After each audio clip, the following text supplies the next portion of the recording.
Hey guys, how's it going? Today let's talk about the Proverbs 31 woman. When I first came home full time and read Proverbs 31, I felt immediate dread because, first of all, she had so much work to do, and I was complaining about my ultra modern life and how hard it was. I don't mean to bash our comfortable American lifestyle. Believe me, I am most grateful to have all that I have. But back then, before we started living this semi-off-grid lifestyle, I was such a useless woman. I mean, yeah, laundry was taken care of, meals were prepared, but my heart was calloused, and I was an angry woman who resented womanhood. And then here she comes, this perfect, hardworking, virtuous woman who absolutely put me to open shame. After crying about it for a while and leaving to read Titus 2, I figured I'd just do some stuff I thought women at home did. At the time, I didn't have a YouTube account to see women doing stuff at home, and I had no homemaker in my family to learn from, so I decided that I'd learn to make some cookies from scratch because that's what women at home do, right? Anyway, I kept going back to look at the Proverbs 31 woman and reading blogs, but I kept hitting the same problem. All of the help was about building some kind of business to work on like she did. But I didn't have any skills. I was tired of working so much and I couldn't keep up with my current housekeeping. I just felt completely overwhelmed and useless. I decided to look into all of the businesses marketed to stay-at-home moms, everything from selling insurance and makeup to Avon and weight loss drinks, all of it coupled with offers of returning to work for my mother, or at least spend most of my now free time hanging out over there with her. Look at all of this busy work trying to get me out of my home or drown me in other pursuits within my home. After a very turbulent couple of months with no lasting income generating scheme, I realized I had learned to rise early and work late into the evening and even sew some curtains. And that triggered Proverbs 31 in my mind. So I went back to read it again to see if maybe I measured up now. I did. I saw some of the evidence in my life of progress in my homemaking. Well, then we moved off grid and built our little house, and I had to become a much harder worker. I began to identify even more with the Proverbs 31 woman because I had a lot more to do with my own hands. Now, I wasn't studying this chapter or anything. I was reading through the whole Bible every year and checking in with Proverbs 31 whenever I got there, but because I was mainly studying Titus 2 for help in my life and marriage, which was astonishing because I was seeing the evidence of Proverbs 31 coming to bear in my life. But most importantly, for one thing, that ever-consuming pursuit to earn income now needed to cease completely for me. I took great encouragement from Mrs. White's blog, Legacy of Home, where she talked about taking a vow of poverty to pledge her wealth and health and reputation for the ministry of her own family and for those that have need. I will link her blog down in the comment section. She was one of the women that really encouraged me to live a simple Christian life. This resonated with me a lot. Since I was unable to successfully build my Proverbs 31 business, I pushed my husband to earn more and always be looking for a better job. I was making him miserable doing this, but that was because I was greedy for gain and hadn't really learned yet that my value was not dependent upon my earning ability.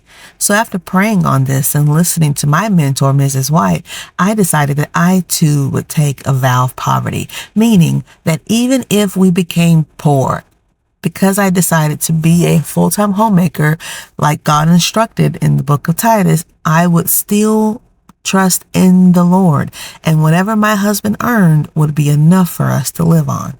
Here's what's interesting though. We aren't poor. We've never been poor. Not really.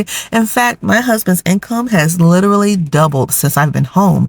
We have a middle-class income, but I was being seduced by the culture around me, coupled with my own desire to be rich, that I believed we were in poverty. But once I took a vow of poverty, I felt free to become content and to not live my whole life trying to start a Proverbs 31 profitable business. This is the whole point of me sharing this story. This shift from greed and slavery to wanting to earn money to sweet contentment freed me to be able to stretch out my hands to the needy and to be ready to share all we have with a compassionate heart. This is what was also missing in my life. I was the stingiest person on the planet and I needed to fix my heart. I stopped relying on what the world says was wealth and honor, and instead cultivated useful habits and skills for the express purpose of being a blessing to others who are truly in need. I found that I was extremely wealthy with time, so I began to volunteer to help people, to do tasks they were unable to do, to make alterations for their clothes, and many other things. I opened my home up to children, my nieces and nephews who were visiting for the summers, and it just felt so right to do this. I say all of this to say that if we are trying to only meet the teachings we see most often on the Proverbs 31 woman, we might miss all of the other wonderful habits she excelled in. I mean, come on. These modern women would have you thinking the Proverbs 31 woman was some kind of business mogul and real estate queen, when in fact, the text says she sold garments to merchants, probably the same merchants she went to purchase her family's food from afar, remember?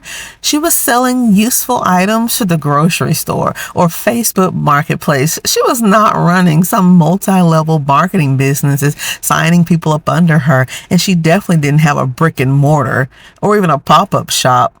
Remember Caroline Ma Ingalls from the Little House series, who sold her eggs and butter to the mercantile shop in town? Like that. That's what she was doing. She wasn't trying to bring her husband home and replace his income. Too many women are intending to work extremely hard to bring home husbands who are supposed to be the ones to provide for the family, and she does it for her own glory and bragging purposes. And the lady in Proverbs 31 bought land once, most likely the lot right beside her house, to garden, not to have rental properties with income flowing in each month. I swear the modern interpretation of Proverbs 31 will have you brainwashed and smothered in busy work. Now, I am not saying you have to be poor. By all means, if you can make a special thing to sell, whether a book or a garment or cookies or a YouTube channel, fine, you can do that. But those were only two of the verses of the Proverbs 31 woman. She is much, much more than her side hustle and real estate transaction. I want to encourage you to be sober-minded and not enslaved to modern interpretations of this woman, but to see the value and honor in all that she did in her life, remembering that the goal is to grow in righteousness and godliness, which is a means of great gain when coupled with contentment. Let's open our Bible and look at the Proverbs 31 woman and decode a couple of verses together. In verse 14, it says, she is like merchant ships. She brings her food from afar. So this woman's pantry looks like a merchant ship containing food from Walmart and Aldi and Thrive Market, the local farmer who supplies the milk and raw cheese, and the lady from Facebook who makes really good soap, and the organic cotton towels and sheets she found on Etsy. She has gone all over in search of the quality ingredients and items she wants for her family. In verse 15, it says, she riseth also while it is yet night, and giveth meat to her household, and a portion to her maidens. This could look like getting up at 4:30 in the morning to do the last rise for the dough so that baking could take place later. You'll make a menu for the day and cook food for your family, right?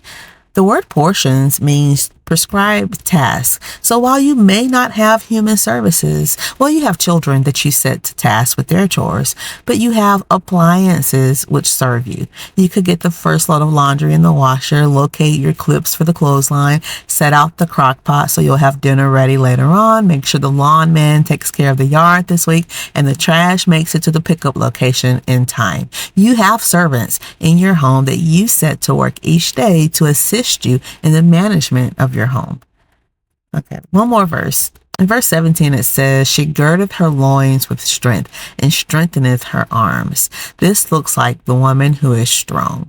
She is steady and mentally tough, and she does not fall apart easily. She keeps a level head when necessary, and she has a sturdy backbone so she can roll that wheelbarrow full of compost to her garden and can shoulder the hurts of her husband who feels defeated in life.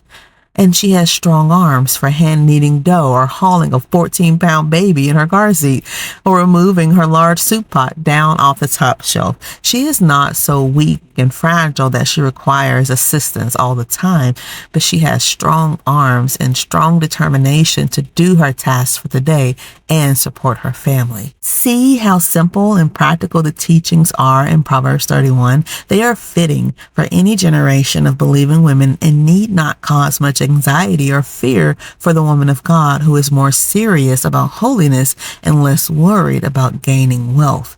What about you? What verses from Proverbs 31 can you modernize to lend helpful instruction to the younger wife? Let us know down below in the comment section. That's it for today, guys. Thank you for joining me. I'll see you next time.